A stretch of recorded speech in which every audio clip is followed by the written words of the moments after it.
Welcome to pattern making class.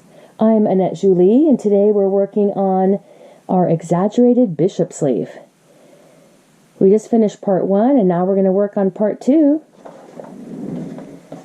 This is already totally slashed and we're going to add 2 to 3 inches between each piece. But we're going to move this aside and get our paper.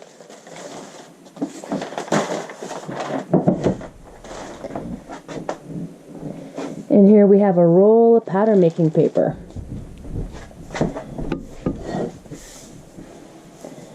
I'm going to go ahead and roll out some paper.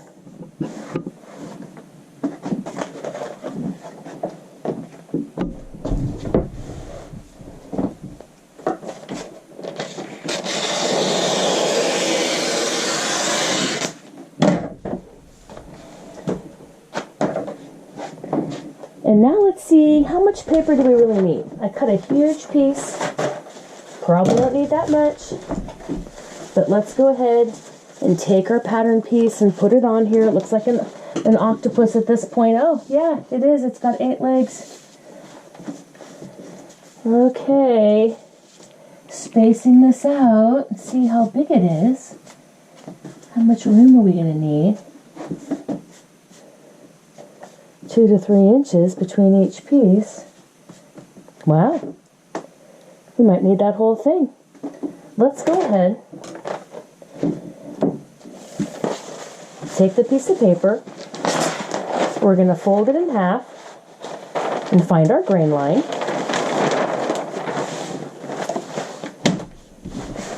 And we're going to draw our grain line the full length of this paper.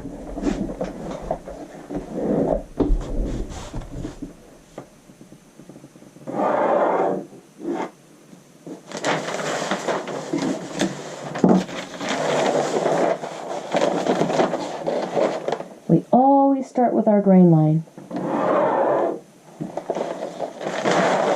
And we're working on the exaggerated bishop sleeve. There we go. Let's bring back our octopus. Okay. Now, when we're working on something like this, where you're going to start is right in the centerpiece. Go ahead and lay this out nice and flat.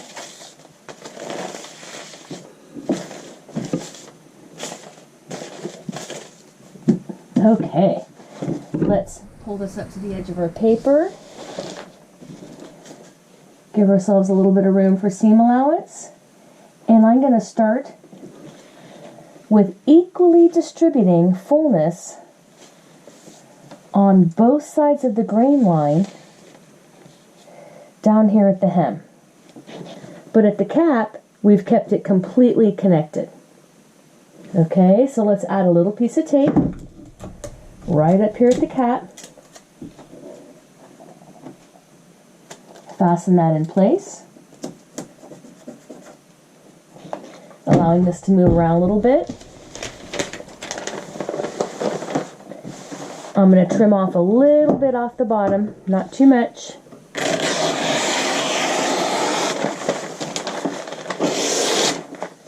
Keep my paper for later.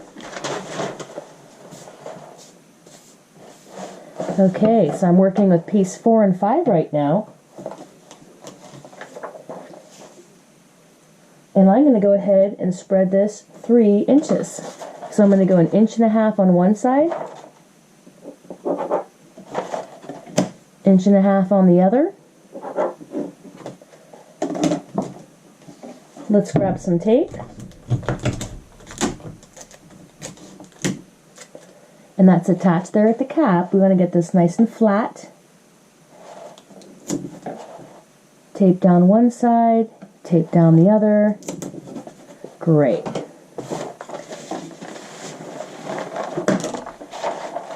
Now, of course, we can use a little bit of tape up and down the length of this sleeve as well. So like I said, that's attached to the cap, but it's not attached midway. And it's just had one small piece of the cap. Let's get a little bit more to secure that in place. Now we're going to move on to our next section. And this was 1.5 inches on each side.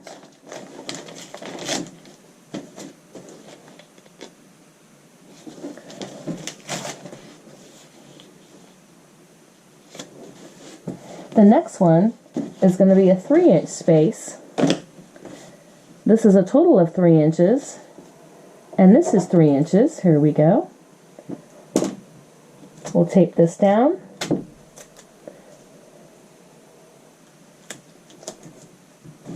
Let's go look at the cap.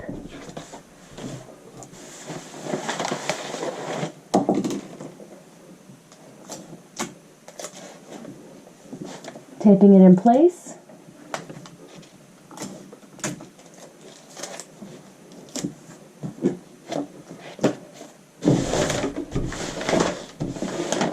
Back down to the wrist. This total here, 3 inches. This total here, 3 inches. Okay, let's continue working on the back. Let's do a 3-inch spread.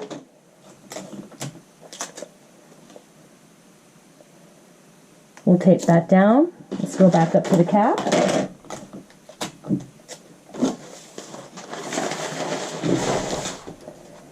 Tape that in place as well.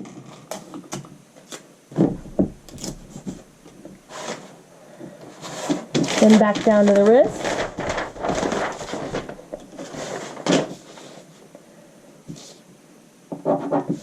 Three more inches. Want everything to be nice and flat up at the cap there. Tape that in place. The last one also will be 3 inches.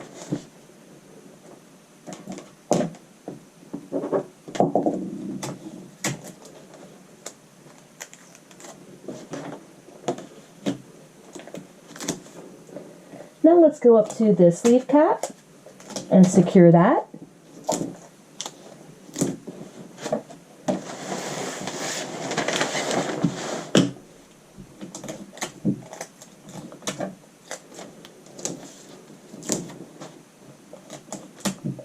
And we're ready to finish up with the front.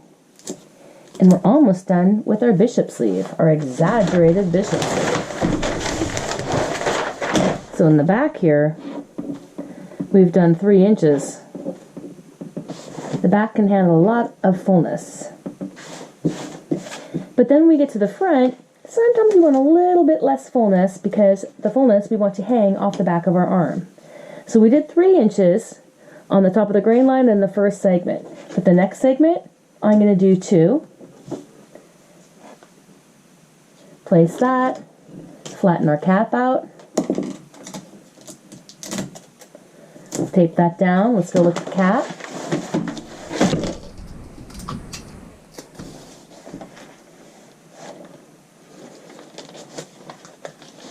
I think I'll readjust that. Let me just cut through my tape there real quick. Pull that up.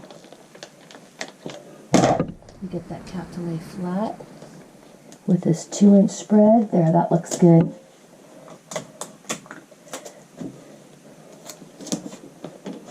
Okay, and then our last spread here, I'm also going to only do that at 2 inches.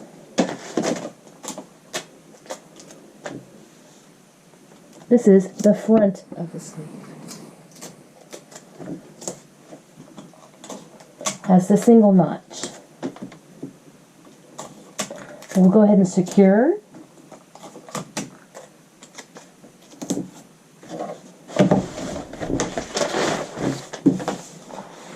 Now, since we added more fullness to the back and not as much to the front, I was talking about how it can have more fullness.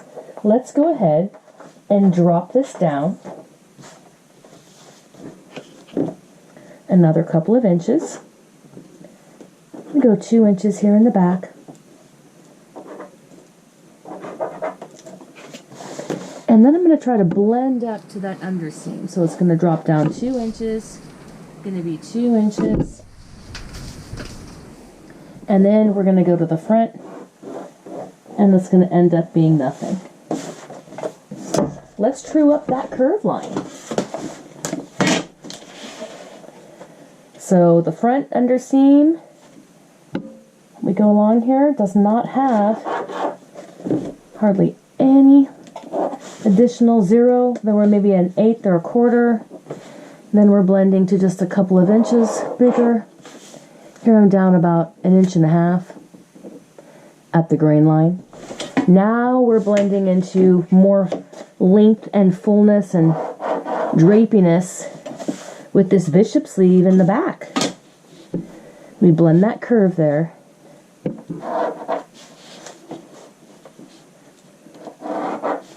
And then this curve needs to flatten out and end up at 0 by the underseam. So we're having like an S curve here.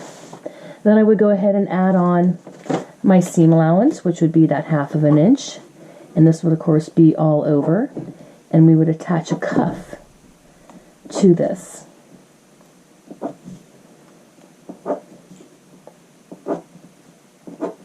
Okay, so we'd add our 1/2 inch all over the whole sleeve.